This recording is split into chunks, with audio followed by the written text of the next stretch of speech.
Hello everyone, তোমরা যারা competitive এক্সামের জন্য প্রিপারেশন নিচ্ছিলে, বিভিন্ন exam WP, KP, group D এবং বিভিন্ন এসএসসির জন্য যারা প্রিপারেশন নিচ্ছিলে, বিভিন্ন কম্পিটিটিভ এক্সামের জন্য যারা প্রিপারেশন নিচ্ছিলে, তোমরা যারা বাদ দিয়ে দিয়েছিলে রীতিমধ্যে বিভিন্ন এক্সাম বন্ধ হওয়ার জন্য, বিভিন্ন এক্সাম কেসে চলার জন্য, তোমরা যারা বাদ দিয়ে দিয়েছিলে পড়াশোনা, তো তোমরা অবশ্যই করে আবার চালু করে দাও। কারণ কিনা এখন নবান্নের তরফ থেকে আবার একটা নোটিশ জারি হয়েছে যে কলকাতা পুলিশের তরফে যে বেশ কিছু ভ্যাকেন্সি খালি রয়েছে, তো সেইগুলি ভরাটের জন্য প্রায় 11,500 অর্থাৎ 11,740 কে সামথিং ভ্যাকেন্সি রয়েছে।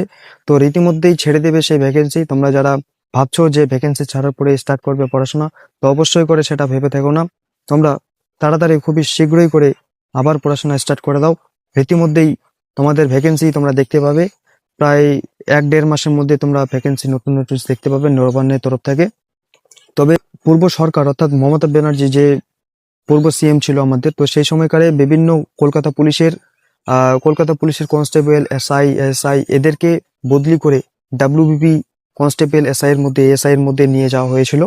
তবে রীতিমধ্যে তাদেরকে চিঠি পাঠানো হয়েছে যে তারা যাতে আবার সেই কলকাতা পুলিশ এসআই কনস্টেবল এবং এএসআই এর মধ্যে আবার যাতে তারা পূর্ব আস্থানায় তারা যাতে ফিরে আসে, তাদেরকে রীতিমধ্যে চিঠি পাঠানো হয়েছে। তো এই জন্য আমাদের বর্তমান সরকার শুভেন্দু অধিকারী তিনি গদিতে বসার পরেই বেশ কিছু কার্যনির্বাহী কাজ শুরু করেছেন। তো এর রীতিমধ্যে দেখতে পাওয়া যাচ্ছে যে কলকাতা পুলিশের যে শূন্য পদ, সেখানে কর্মচারী, ঠিক আছে, তো সেখানে বেশ কিছু ভ্যাকেন্সির খালি পাওয়া গিয়েছে। পুলিশ দ্বারা কার্যনির্বাহী করা সম্ভব হচ্ছে না বলে যে এই সরকার আবার রীতিমধ্যে সেই ভ্যাকেন্সি ছাড়তে পারে। তোমরা যারা ভাবছো যে ভ্যাকেন্সি ছাড়ার পর তোমরা স্টার্ট করে পড়াশোনা, তোমরা সেটাকে ভেবে থেকো না। তোমরা অবশ্যই করে তাড়াতাড়ি খুব কি পড়াশোনা চালু করে দাও। তোমরা যেখানে থেকে পড়াশোনা করেছিলে, বিভিন্ন ইনস্টিটিউট, বিভিন্ন কোচিং বা বাড়িতে স্টাডি করেছিলে, তোমরা সেটা করে দাও। তোমরা জি জান লাগিয়ে দাও, এবারই লাস্ট হিসাবে তোমরা লাগিয়ে দাও। তোমরা আর চিন্তা ভাবনা করো না বেশি। তো এবারই ছাড়ছে, ঠিক আছে। এবার এটা ভেবো না যে করাপশন হবে।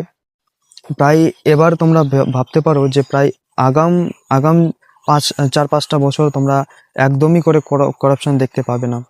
পর্বে ফিউচারের কথা আমরা বলতে পারবো না, আমিও বলতে পারবো না, তুমিও বলতে পারবে না, কিন্তু আগাম 5টা বছর কিন্তু কোনো মতোই করাপশন হতে পারবে না। তো তোমরা করাপশনের কথা ভেবো না, তোমরা জোরদার ভাবে লাগিয়ে দাও পড়াশোনা। এবার নিশ্চিত করে হবে। এবার সাফল্যের জয়, তোমার জয়, তোমার পড়াশোনার জয়। তুমি জি জান লাগিয়ে দাও, তোমার মেহনতের ফল তুমি ঠিক পাবে।